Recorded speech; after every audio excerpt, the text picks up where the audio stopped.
Yeah, that was one of my clients stopped in to tell me thanks because she came in one day super depressed. That proves that in training is more than just giving people a weight. She came in one day super depressed because she had been taking flying lessons and they told her she couldn't get a license because of a certain kind of medication that she takes. And I sat down and I talked with her for about a half hour, and I explained to her, you never take no, uh, period. You don't take no for an answer. There's always another way. You just have to never give up. I've learned that through business. I've learned that I try to teach to my son. You never take no. It's always a way. You just keep plugging away. You keep asking. You keep trying. You keep knocking on doors, and it will happen for you. So that's what that was. That's why I'm looking to try to, in the future, get me another office that's not here because it's just never ending. And my door is shut right now. And people will still knock on the door because we do so much for our clients, just like our clients do so much for us, that it goes beyond just working out, just weight training. You help trainers a lot. So that was just one I was stopping in my office to tell me thank you. She said she owed me a big hug for helping her at the time she needed help, and that's what we try to do. We try to be more than just tell you, find more. We try to help any way we can. No, I don't know anything about flying or license or anything like that, but I know a lot about hearing no all the time and never giving up and always believing that there's another way. And you just keep knocking on doors, you keep being persistent, and that way it will show itself. If you get down and you allow that first no or the second no or that hundredth no to deter you, you're never going to achieve what it is you think you want to achieve. Um, and I just believe as a people will look at my social media, a lot of the things that I put up is always positive, motivating things, and I just don't believe in giving up. I believe you keep going, you keep going, and you keep going. I mean, we face odds. Um, one time we had a $7,000 gas bill. I had no idea how I was going to get the money. We had our gas turned off for a month. Not only did I somehow get the money to pay them without being open, we had our largest staff of employees at that time, and no one went without a check. Everybody got paid on time. With for them it wasn't no problem, but that was a situation we had no idea how we was going to make it through that, and we made it through. So I'm a firm believer in you never give up, you never stop, you never take no. You just keep going, keep going, keep going, keep going. Every no brings you closer to a yes.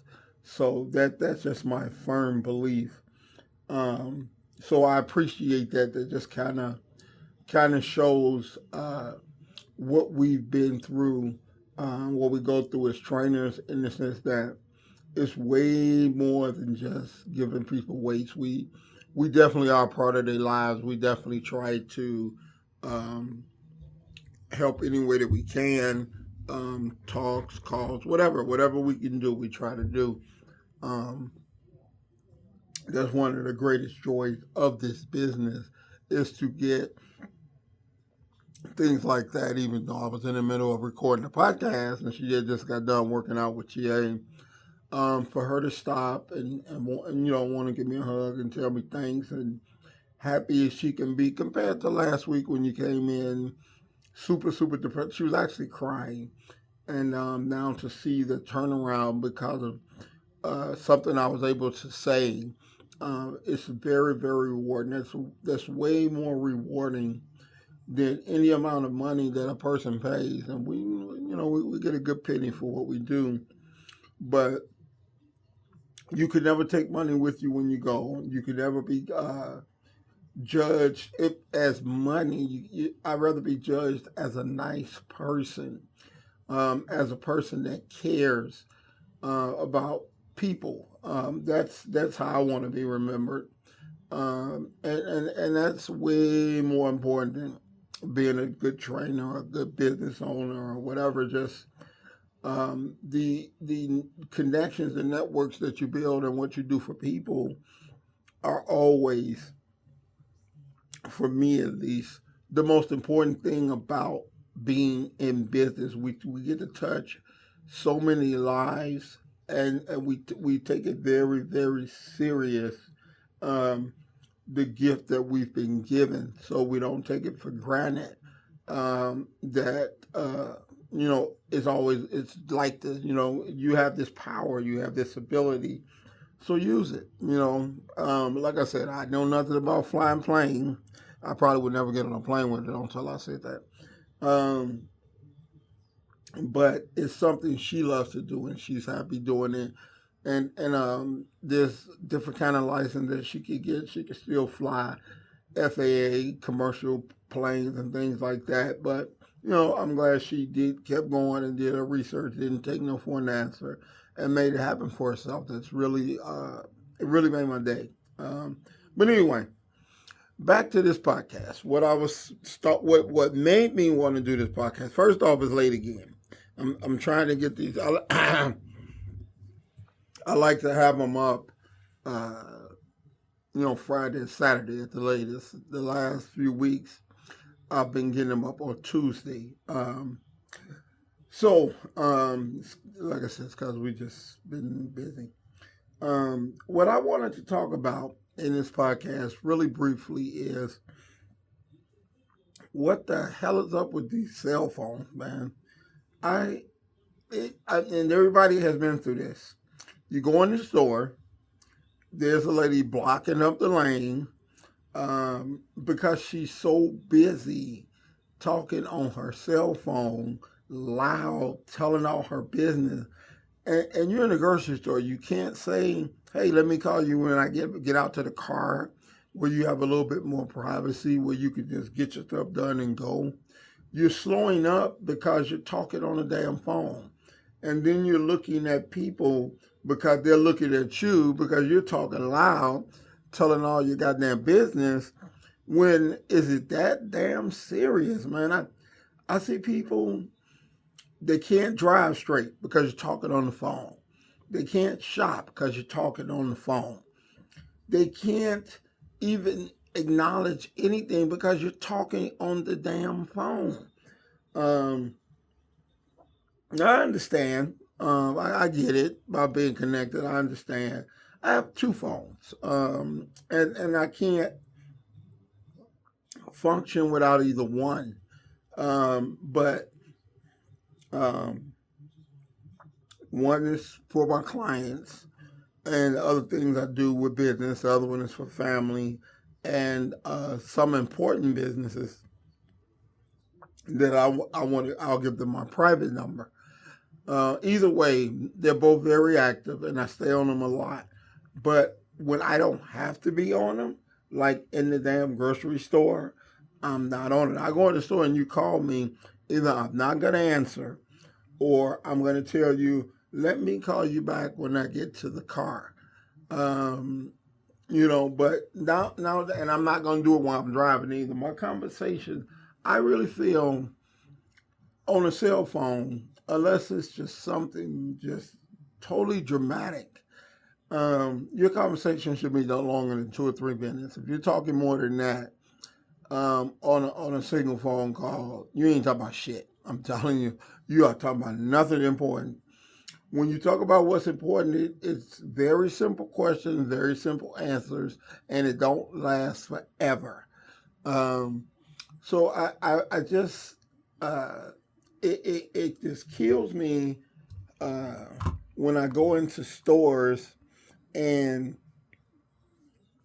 I just see people with this phone propped up to their ear, and usually they have on house shoes, of course. They fucked up all the way around. Um, but I just don't understand. the concept of what's so goddamn important that you can't even go grocery shopping without yakking to your girlfriend or boyfriend or kids or whoever. Um, if I'm at the store and I need to talk to Chie, and it better be something concerning the damn store. And that's a text. Hey, I need you to get this and get that coffee creamer, this and that. I need you to pick that up. I wanted it in text so you can have it with you so you know what I need. I have no reason to call you. But I don't understand the importance. I mean, you got signs on windows saying, don't come to this counter if you're on the phone. That shows you the type of society that we have gotten to, that the pettiness and the mediocre and all that other garbage is so prevalent. We have to stay wired up and tuned in as much as we possibly can. To me, and I know a lot of business people, they have a couple of phones. Um, I handle a lot of business. I have a lot of important stuff that goes through the course of a day. So me and people that I know, business people, they all face the same thing. It's very, very important, a lot of calls that you get. Now, if they can do that, okay, and they don't talk on the damn phone when they're in jewels, why can't you? I know what you're talking about ain't that important. I already know what it is because you're talking so damn loud. I can hear everything you're saying, and most of it is just gossip. You're talking about this person, talking about, successful people talk about ideas. Petty people talk about gossip. So you're being petty. You're gossiping in the store about this girl at work or this neighbor or whatever it is, and that shit can wait. You know what I mean? I think it's petty that you talk about it anyway, but it can wait. Get in your private zone. You ain't got to let the whole store know what you're talking about. And that's the concept of things that we're faced with. And it's just, I look at things that we consider important in this society today. And gossiping on your phone at the loudest way you could talk in public places is just to a point where, is it really that fucking serious? I don't think it is. Obviously, you think it is, because that's what a lot of people do. So, like I said, if I'm handling a business and my phone calls are extremely important, and I can say, hey, look, let me call you later, then I don't think yours is nowhere near as important as mine. As a matter of fact, I know for a fact it's not, because I can hear everything you're saying. You're talking at the loudest possible point. And then looking at me because I'm like, man, this lady here is whacked, or this guy is whacked. You got the phone propped up to your ear. You can't push the cart. You sit in the middle of the lane. I can't get past. I just need to grab some damn juice and get the hell out of here. It's crazy the way that society is evolving. And I throw a little health and fitness in there. The way that they're evolving by getting fat and talking on the phone all the time and gossiping and talking about people. If this is the way that our society is heading, we're all. I was talking about this with a client the other day.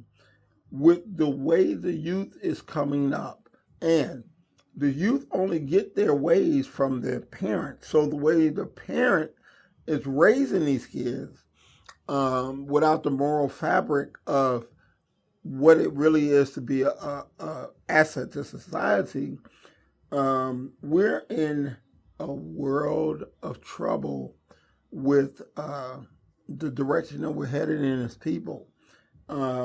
We got to do better. If I saw my child in the store with their phone propped up to here, I smacked it out their goddamn hand. We have to do better as people. We have to start to understand that there's a lot more important things than Jordans and talking on the phone when you're in the store. So into next week, this is one of the things I want to get off my chest is, let's do better, people. Let's really go back to respect and things like that. Stay off your goddamn phone. You know what I mean? Drive straight. You ain't got to try to text when you drive. They tell you all the time in commercials, it's dangerous. It ain't that serious. It ain't that serious. You're going to be where you're going in 5 minutes. Text them in, all right? So until next week, this is your man. Actually, Saturday, I'm going to do another one. So until Saturday, this is your man, Sir-Earl, and I'm checking out. So until next time, all right, let's keep it together, people. Peace.